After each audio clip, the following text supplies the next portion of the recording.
uko dutuye isi turi miliyaridi 7 tugabanijemo amatsinda abiri y'ingenzi. Hari abagore hakaba n'abagabo. Aya niyo makuru ya mbere twifuza kumenya ku muntu akigera ku isi bwa mbere. Ni umukobwa cyangwa ni umuhungu? Cyangwa yabyaye iki?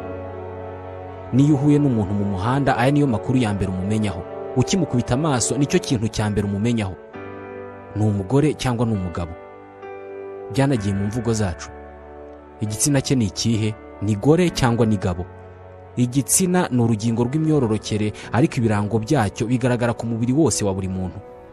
Uyu munsi muri miliyaridi 7 na miliyoni 707 dutuye isi, abagabo ni miliyaridi 3 na miliyoni 887, mu gihe abagore ari miliyaridi 3 na miliyoni 819. Nitwa Ismael Mwanafunzi. Ukurikije ubumenyi bwa siyansi ku miterere y'umuntu, kuba umugore bivuze iki?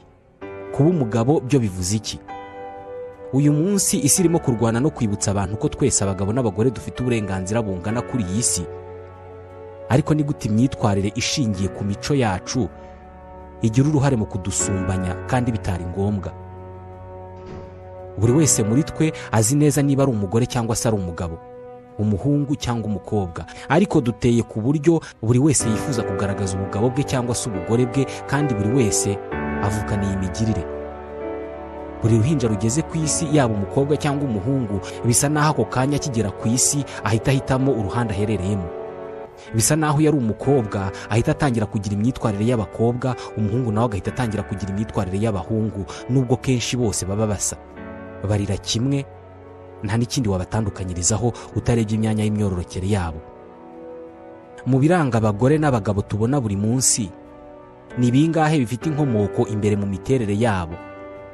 Ni bingahe bo ubwabo biremera cyangwa se bishyiraho bitewe n'umuryango mugari babamo cyangwa se sosiyete? Kubera iki? Ibyo tugiye kuvuga byose bikubiye mu rukurikirane rw'inyandiko n'ibiganiro by'umushakashatsi mu binyabuzima, umwongereza Desmond Morris yabyise Human Sexes. Tubahaye ikaze muri iki kiganiro. Usibye imyanya myibarukiro cyangwa se myororokero, umwana w'umuhungu n'uw'umukobwa bavuka bameze kimwe neza neza. Igihe umwana ataragira imyaka runaka y'ubukure, batakweretse urugingo rwe rw'imyororokere, ntabwo wamenya niba ari umuhungu cyangwa se niba ari umukobwa. Gusa muri uyu muryango wacu ugezweho, iyo bakivuka uw'umukobwa hari abahita bamupfumura amatwi. Hamwe na hamwe mu isi y'abasirimu, iki ngiki kiri mu birango bya mbere bahita bamushyiraho, bisa n'icyapa kibwira abantu ngo ntiwirirwe ubaza ibibazo, ni umukobwa. Isi ubwayo yakoze ku buryo itangira gushyira itandukaniro hagati y'umukobwa n'umuhungu ahagana mu myaka 12 na 13, ubwo baba batangiye kuba ingimbi n'abangavu, ari nabwo bitandukanya, buri wese agatangira kugira ibimenyetso byihariye. Gusa twebwe ntabwo twategereza iyo myaka 12. Buri wese ubuhungu bwe n'ubukobwa bwe bugomba kugaragara kivuka. Buri ruhande twanarugeneye imyambaro yihariye: amakanzu n'amajipo ku bakobwa bonyine, amakabutura n'amapantaro ku bahungu. Gusa hamwe n'iterambere ibi dusigaye tubisangiye. Kubera iki dutoza abana bacu b'abahungu bakiri bato gukora imirimo isaba ingufu? Ntabwo dutekereza kenshi ku nkomoko yabyo, ariko buri muntu iyo agiye kugurira umwana w'igikinisho, iyo ari umuhungu niyo yaba ataramenya kugenda, amugurira balo.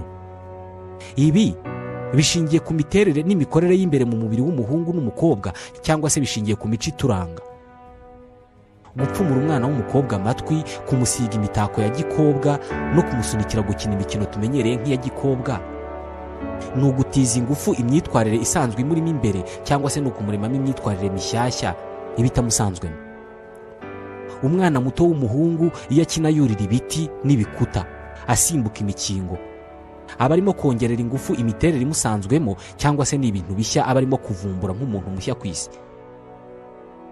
Urebye imyitwarire y'utwana duto tw'uduhungu n'imyitwarire y'utwana duto tw'udukobwa, ushobora kwibaza ikibazo kimwe: sosiyete cyangwa se umuryango mugari uramutse uretse aba bana, ntubashyiremo amahame yawo ngo y'uburyo umukobwa yitwara n'uburyo umuhungu yitwara, bazakura bitwara kimwe?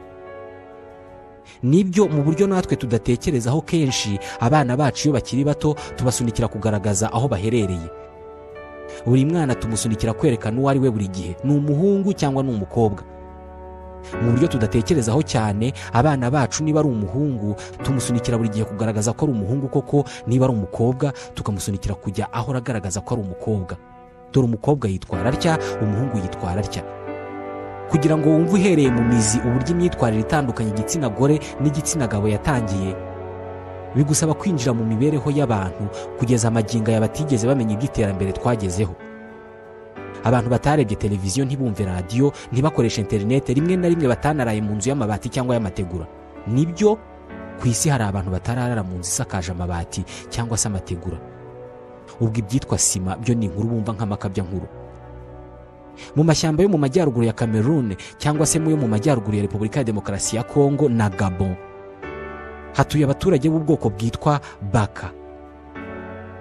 Muri Kongo babita ababayaka. Ni abantu batuye mu mashyamba, babaho mu buryo bw'umwimerere. Ntabwo bigeze bijandika mu bintu byo kurya amavuta yo mu nganda, amasukari yo mu nganda, cyangwa se ngo batwike amaso yabo bakoresheje urumuri rw'urukorano rwo mu matelefone n'amateleviziyo. Gusa nanone ntabwo ari amahitamo yabo. Ababaka baracyabaho ubuzima neza neza wagereranya n'ubwo abakurambere bacu babagamo kera cyane iterambere ritaraza, bakiba mu mashyamba.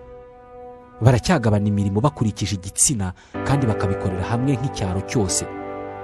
Mu gihe uyu munsi twebwe turimo kugerageza guhindura imyumvire tukagera aho abagabo nabo bazajya bagira iminsi yabo yo guteka, kwita ku bana no kumesa, ababaka bo barabizi ko abagabo babyuka bakajya guhiga, bakanakora intwaro bifashisha bahiga kubera ko baba mu mashyamba. Abagore nabo barabizi ko akazi kabo ari ukurera abana no gushaka ibyo kurya bitagoye gushaka, nk'ibyo kurya bikomoka ku bimera birimo imboga n'imbuto.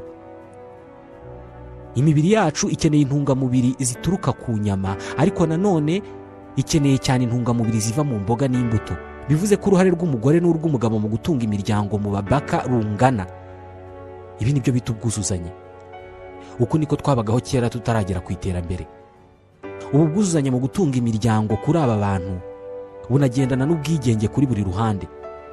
Mu ishyamba, mu gihe abagabo barimo guhiga, ibyemezo byose bafatira aho ngaho nibo babyifatira hagati yabo. Mu mirima, igihe abagore barimo gukura imyumbati, ibyemezo byose birebana n'icyo gikorwa nibo babyifatira.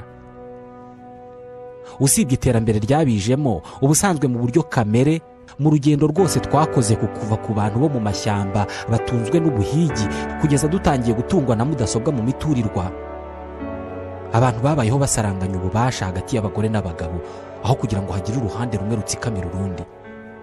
Ibi byaje kugenda bihinduka nyuma.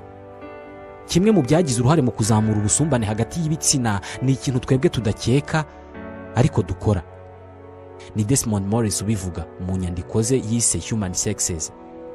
Imico yacu ni idusunikira kugaragaza cyane ubuhungu cyangwa se ubukobwa bwacu. Iyi mico ni nayo yongereye ubusumbane mu buryo abantu bafatwa hashingiwe ku bitsina. Niba hari aho abagore bagipfukamira abagabo, ni uko imico yabo ibibategeka.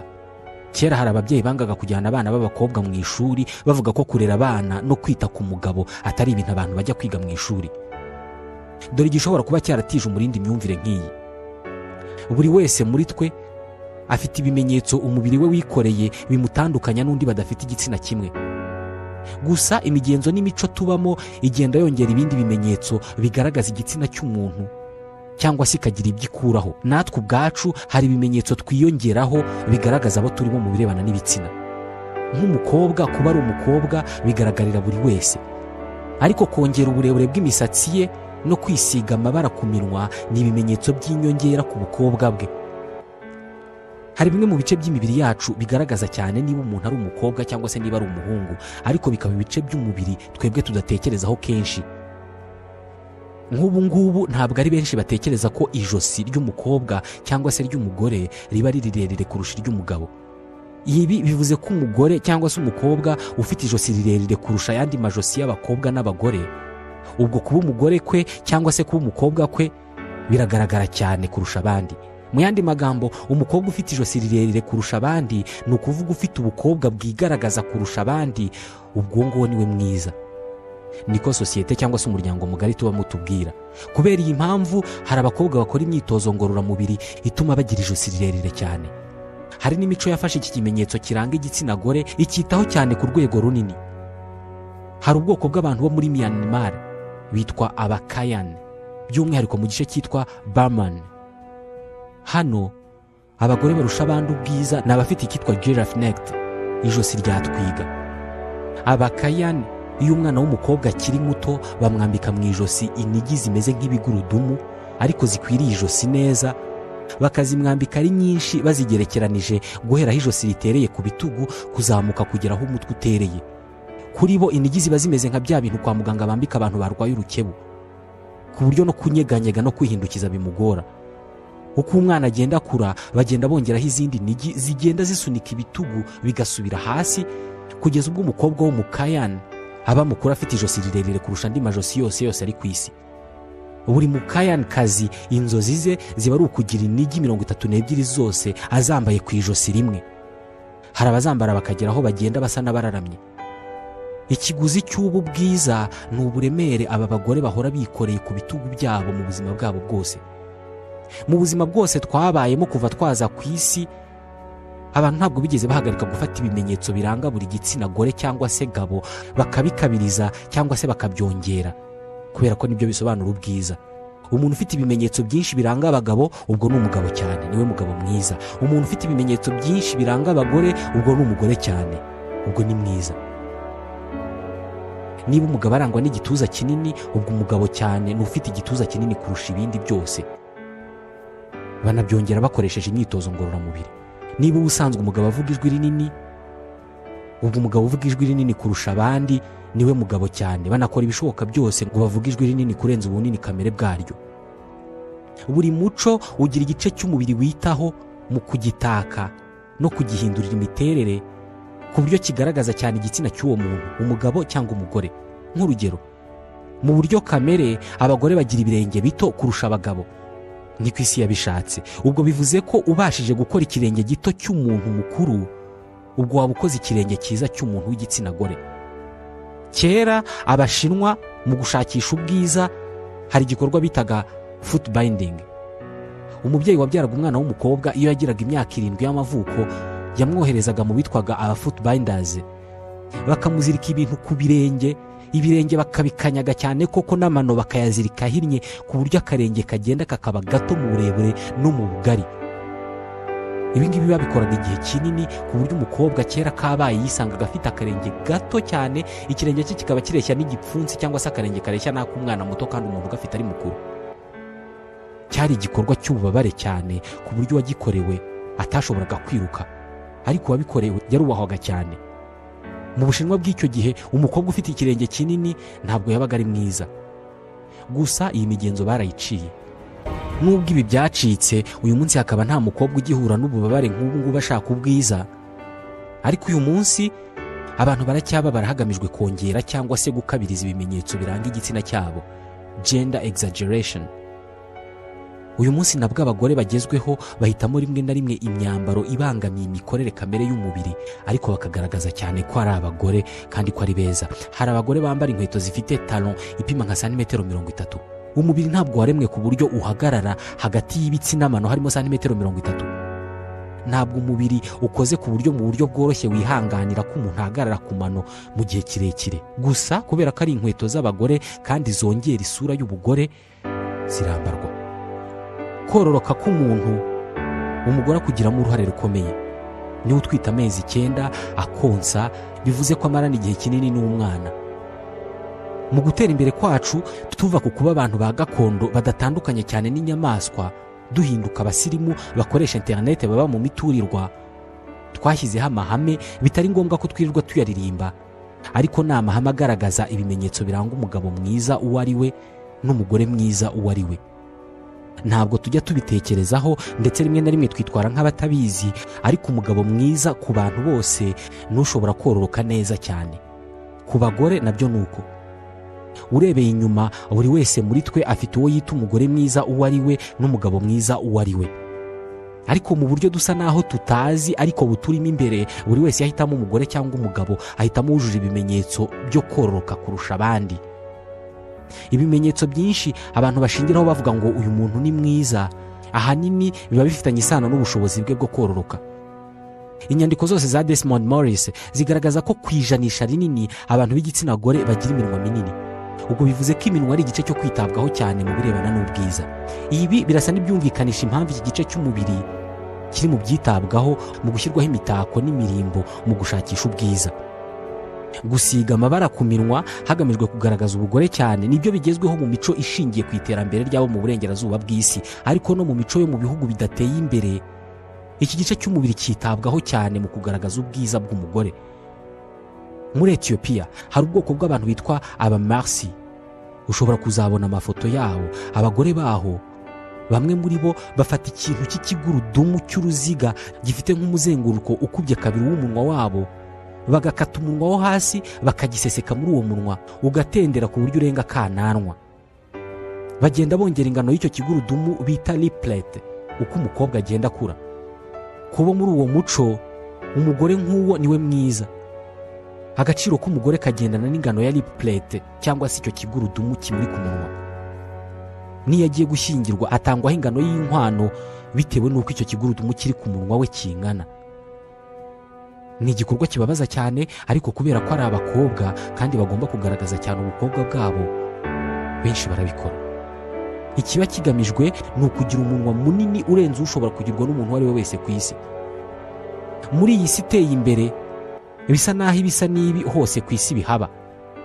Hari ibihumbi by'abantu bibagisha bimwe mu bice by'umubiri batekereza ko byongera kugaragara kwabo nk'abagabo cyangwa se abagore, bakabyongera mu ngano. Hari abagabo biyongeresha ibituza, hari n'abagore biyongeresha amabere. Umwana aramutse avutse ari umuhungu cyangwa se umukobwa, abantu bakamurera bisanzwe, ntibamutoze ko hari imirimo igenewe abahungu n'igenewe abakobwa, ntibamutoze ko hari imyitwarire igenewe abahungu n'igenewe abakobwa. N'ubundi igihe cyazagera umubiri we ubwawo ukibyarira ibimenyetso bitandukanye aba bana bombi, uw'umuhungu n'uw'umukobwa. N'ubusanzwe hari ibice by'umubiri umwe aba afite undi atagira. Gusa hari n'ibice by'umubiri abagabo n'abagore bahuje byose bimeze kimwe, ariko imico yacu igakora ku buryo ibishyiramo itandukaniro kugira ngo dutandukane byanze bikunze. Nk'imisatsi, nta tandukaniro na rito riba hagati y'imisatsi y'abahungu n'iy'abakobwa. Ariko abantu kubera ko ari abagabo byonyine bafata icyemezo cyo kutazigera bagira imisatsi myinshi cyangwa miremire. Abandi kubera ko ari abakobwa byonyine bagafata icyemezo cyo kuzagira imisatsi myinshi kandi miremire. N'abafite imisatsi myinshi bose, abagabo n'abagore, bafata icyemezo cyo kuyisokoza bitandukanye kugira ngo batandukane byonyine. Icyemezo cyo kwitandukanya mu misatsi hagati y'abagore n'abagabo, abagabo bakagira imisatsi migufi, abagore bakagira miremire, gifite inkomoko mu bwami bw'abami bw'abaromani. Kera abaromani bagiraga imikino yo gukirana igakinwa n'abagabo gusa. Kugira imisatsi miremire icyo gihe bwari nk'ubumuga ku muntu ukina uwo mukino. Byari bibi cyane kubera ko uwo mukirana yashoboraga kuyifata akakubabaza bityo akakunesha. Bahereye aho bafata icyemezo cy'uko bitewe n'iyi mikino ndetse n'ibindi bikorwa umugabo agira adakwiye kugira imisatsi myinshi kandi miremire. Mu mico myinshi y'abatuye isi, imisatsi ni ikimenyetso gikomeye cy'ubwiza. Mu Buhindi, aho abagore bakunze kugira imisatsi miremire nk'ikimenyetso gikomeye cy'ubwiza ku bagore, umugore ufata icyemezo cyo gukata imisatsi ye agasigarana migufi ahita atangira kurebeshwa irindi jisho mu muryango mugari cyangwa muri sosiyete. Ku Muhindekazi, gufata icyemezo nk'iki cyo gukata imisatsi ye ni ikimenyetso cyo kwigumura ku muryango mugari w'abandi. Ni nko kubabwira ati njyewe ngezweho, ndi umusirimu kandi ndigenga. Imisatsi y'Abahindi irazwi ku isi hose ku buryo benshi muri bo bayikata bakayigurisha mu Burayi no muri Afurika kugira ngo abagore n'abakobwa bo muri ibi bihugu bayitereho. Mu yandi magambo, mu burasirazuba bw'isi bakata imisatsi yabo bakayoherereza abo mu burengerazuba bw'isi, bo bakayitera ku mitwe yabo. Mu yandi magambo nanone, iyo umuntu mu Burayi cyangwa se muri Afurika afashe icyemezo cyo kwiteraho imisatsi y'imikorano y'inyongera agamije kuba mwiza cyane, nuko hari undi muntu mu burasirazuba bw'isi uba wafashe icyemezo cyo kuyikuraho, kandi aba bombi babikora bafite intego yo kugaragara neza. Mu yandi magambo nanone, ubucuruzi bw'imisatsi bunyura inzira imwe ku isi hose. Abagurisha ni Abahindi n'Abashinwa, abagura bakaba Abanyaburayi n'Abanyafurika n'Abanyamerika. Mu buryo kamere, imisatsi ntabwo ari ikimenyetso gitandukanye igitsina gore n'igitsina gabo. Umugore n'umugabo bose ubogoshe kimwe, ukabapfuka amasura, ukerekana imitwe yabo yonyine, ntawabasha kubatandukanya. Ni ukuvuga ko iri tandukaniro ari twebwe twaryiremeye. ni twebwe twaryiremeye kandi birakunda cyane ku buryo imisatsi yabaye ikimenyetso cy'ubwiza kugeza n'aho imwe mu mico yahimbye za kirazira zishingiye ku misatsi. Hari amadini atemerera abagore kugaragaza imisatsi yabo. Abagore bagahora bambaye ibitambaro mu mutwe kubera ko iyo imisatsi y'umugore igaragaye bisa naho yambaye ubusa. Gusa twese turabizi ko aba atambaye ubusa. Imisatsi twayihaye agaciro katagira ingano ku buryo ifatwa nk'ikimenyetso cy'ubwigenge n'icyubahiro, bigera ku rwego n'iyo bagufashe bagiye kugufunga uburenganzira bwa mbere bakwambura ni ubw'imisatsi. Babanza kugukuraho umusatsi, bahita bakogosha bakamaraho. Bisa naho kugira umusatsi ku mutwe ari uburenganzira bukomeye cyane tudatekerezaho kenshi. Ku bagore kenshi baba mu burasirazuba bwo hagati, gutwikira imisatsi yabo ntabwo bihagije nk'ikimenyetso gishyirwa ku bagore. Kuri bo buri kimenyetso kigaragaza ko ari abagore kiba kigomba guhishwa. Bambara imyambaro ipfutse umubiri wose kuva ku birenge kugera ku mutwe, bagasiga amaso yonyine, nayo bayasiga kugira ngo abayobore. Amaso reka tuyavugeho. Amaso ni ikimenyetso kikaba n'igikoresho gikomeye cyane mu itumanaho ry'abantu bafite ibitsina bitandukanye. Bitekerezwa ko kurebana mu maso ku bantu bafite ibitsina bitandukanye bafite icyo bahuriyeho cy'amarangamutima ashingiye ku gitsina ari ikimenyetso cyo gukundana cyane no kuba umwe yitaye ku wundi cyane. Twe tuvuga ko barebana akana ko mu jisho. Hari impamvu ikomeye y'ibi ngibi. Mu jisho rya buri wese muri twe harimo imboni. Mu mboni harimo akantu k'akaziga k'umukara gato cyane kuri wa mukara w'ijisho munini dusanzwe tubona. Aka kantu k'akaziga k'umukara bakita pupille mu Gifaransa. Ako kabara k'umukara ntabwo kagira ingano imwe ihoraho. Gafite ingano ihindagurika bitewe n'icyo urebye. Iyo urebye ikintu kikagushimisha, pupille yawe iriyongera mu ngano. Ntacyo bihindura ku mirebere yawe, ariko kariya kabara k'umukara gahita kaba kanini.